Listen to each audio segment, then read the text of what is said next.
நீ உன் வாலிப பிராயத்திலே உன் சிருஷ்டிகரை நினை. யாரையும் ஏமாற்றி திருமணம் செய்யாதே. எதிர்வாளரை ஏமாற்றாதே. வசதியான வீட்டு பிள்ளையை, வசதியான வீட்டு குடும்பத்தை ஏமாற்றி காதல் என்கிற போர்வையில் யாரையும் ஏமாற்றி திருமணம் செய்து சொத்துக்காக உன் வாழ்வை குறுக்குத்தனமான வழியில் உயர்த்துவதற்காக பாவம் செய்யாதே. அந்த சாபம் உன்னை தொடர்ந்து பிடிக்கும்.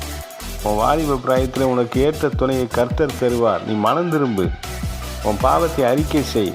உன்னை உண்டாக்கின சிருஷ்டிகரை நினைத்து கர்த்தரிடத்தில் பாவ அறிக்கை செய்து மனம் திரும்பு.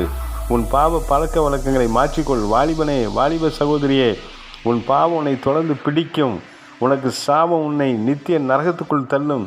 தீராத குணமாகாத வியாதி உன்னை பிடித்து உன் வாழ்வை அழித்து போட்டுவிடும்.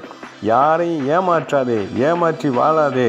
மனம் திரும்பு, மனம் திரும்பு, மனம் திரும்பு, மனம் திரும்பு.